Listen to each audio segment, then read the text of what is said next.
अस्सलामुअलैकुम दोस्तों अॼु तव्हांखे मलका तरम नूरजहान ऐं उस्ताद जलाल चांडी जे बारे में ॿुधाईंदासीं त ही असांजे सिंध पूरे पाकिस्तान जा केतिरा वॾा रागी ऐं कलाकार आहिनि। दोस्तों मलका तरम नूरजहान खे माना तरन्नुम जेको आहे संगीत ऐं सुर जो माना तरन्नुम जो जेका आहे मलका चयो वञे थो ऐं उस्ताद जलाल चांडी खे चयो वञे थो त माना संगीत जो बादशाह बबर शेर फनकार खड़ताल ऐं चपड़ी जो बेताज बादशाह माना इहो उस्ताद जलाल चांडी जो वरी लक़ब। ऐं उस्ताद जलाल चांडी खे जेके लक़ब मिलिया उहे अवाम ॾिना, अवाम जूं मोहबतूं ॾिनियूं ऐं संदन चाहींदड़ ॾिना। ऐं मलका तरम नूरजहान खे जेके लक़ब मिलिया हुनखे बि जेके न कंहिं ॾिना, अवाम ॾिना, चाहींदड़ ॾिना, मोहबत करण वारनि ॾिना। इहे ॿई जेके फ़नकार जेके न उहे दिलनि ते राज पिया कनि ऐं ॿई फ़नकार अहिड़ा जेको आवाम में तमामु घणी मक़बूलियत माणी ऐं एॾी मक़बूलियत माणी जो जंहिंजी का हद न आहे। उस्ताद जलाल चांडी बि माण्हुनि जी दिलनि में घर करे पियो ऐं मलका तरम नूरजहान जेको आहे उहो दिलनि जे माना घर करे वई। ऐं जॾहिं सिंधी कलाम जी ॻाल्हि कजे थी त उस्ताद जलाल चांडी त माना खोड़ कलाम ॻाया ऐं कलाम जी का हद ई न आहे जेके सिंधी कलाम ॻाया। पोइ उस्ताद जलाल चांडी वरी पंजाब वारनि पंहिंजे भाइरनि सां मोहबत लाइ वरी पंजाबी कलाम बि ॻाया। पोइ सराइकी वारनि लाइ वरी सराइकी कलाम बि ॻाया ऐं कुझु जेके उस्ताद जेको आहे राजस्थानी कलाम बि ॻायो हिकु ॿ। ऐं मैडम जेका नूरजहान आहे हुन बि जेको आहे सिंधियुनि खे मोहबत जे बदिले माना मोहबत जो पैगाम ॾिनो ऐं सिंधी कलाम ॻायो। सिंधी काफ़ी कलाम ॻाया मलका तरम नूरजहान ऐं सिंधियुनि सां मोहबत जो हिकिड़ो पैगाम ॾिनो।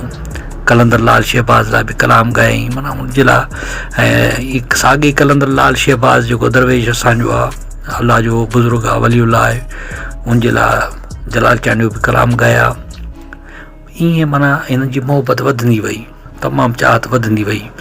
हाणे जेको आहे पंजाब में उस्ताद जलाल चांडी खे तमामु घणो शौक़ु सां, चाह सां, मोहबत सां ॿुधनि पिया।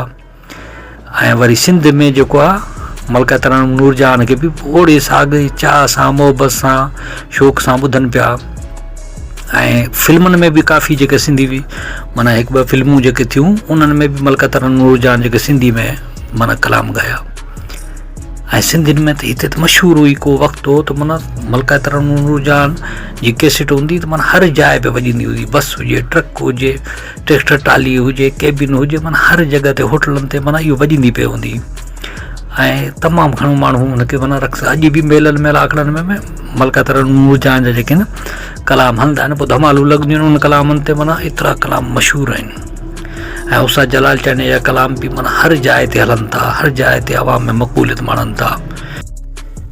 दोस्तों जहिड़ो उस्ताद जलाल चांडी जग मशहूरु फ़नकार, अहिड़ी जेका जग मशहूरु जेका मलका तरम नूरजहान बि हुई ऐं अॼु ताईं माना मशहूरु आहे। ॿई सदा आयात फ़नकार आहिनि, ॿिन्हिनि खे आवाम जी साॻी माना चाहत मिलियल आहे, मोहबत मिलियल आहे, अक़ीदत मिलियल आहे। ऐं माण्हुनि जेको आहे हिननि जे किस्टनि खे, हिननि जे कलामनि खे माना दिलि में सांडे रखियो आहे। ऐं जॾहिं बि बेचैन थींदा आहिनि, जॾहिं बि जुदाई जी माना यादि ईंदी आहे, जॾहिं बि अकेलाई थींदी आहे, जॾहिं बि को ख़ुशी जो मौक़ो हूंदो आहे त उस्ताद जलाल चांडी जा कलाम बि हलाईंदा आहिनि चाहींदड़। मलका तरम नूरजहान जा बि कलाम हलाईंदा आहिनि, ॿुधंदा आहिनि शौक़ सां, चाह सां। हाणे अॼु जेको आहे सिंध में जेको तमामु घणो जेको ॿुधियो थो वञे उस्ताद जलाल चांडी आहे। ऐं पंजाब में जेको आहे अॼु ताईं बि जेके माना दिलनि वारा जेके माण्हू आहिनि त उहे जेके मलका तरम नूरजहान जो कलाम ॿुधनि था शौक़ सां, चाह सां, मोहबत सां, तमामु घणे प्यार सां ॿुधनि था ऐं ख़ुशि थियनि था, उन्हनि जा दिलि ठरी था पवनि। ऐं दोस्तों वरी इन्हनि ॿिन्हिनि फ़नकारनि जा जेके न फ़ोटू तव्हांखे हर ट्रकनि ते मिलंदा, गाॾियुनि ते माना हिननि जा फ़ोटू लॻल हूंदा। किथे मलका तरम नूरजहान जो फ़ोटू लॻल हूंदो त किथे उस्ताद जलाल चांडी जो फ़ोटू लॻल हूंदो। ऐं इहे ट्रकूं जेके न इहे सिंध खां थींदे, बलूचिस्तान खां थींदे, सरहद खां थींदे पंजाब ईंदियूं न, माना हर जाइ ते घुमनि थियूं इस्लामाबाद ताईं। ऐं हिननि जी माना यादि ॾियारनि थियूं माण्हुनि खे। ऐं जिथां गुज़रनि थियूं माण्हुनि जी अखियुनि जे अॻे गुज़रनि थियूं त बाबा उहो ॾिस फ़ोटू ॾिस उस्ताद जलाल चांडी जो, बाबा उहो ॾिस फ़ोटू ॾिस मलका तरम नूरजहान जो। इहे आहिनि दोस्तूं मोहबतूं जेके हमेशह अमर रहनि थियूं, हमेशह अमर रहनि थियूं। दोस्तों मां सम्झा थो हीअ वीडियो तव्हांखे तमामु घणो पसंदि आयो हूंदो। जे पसंदि आयो हुजे त असांजी वीडियो खे लाइक कयो, कमेंट कयो, दोस्तनि खे शेयर कयो ऐं असांजे चैनल खे सब्सक्राइब ज़रूरु कयो। अल्लाह हाफ़िज़ दोस्तों।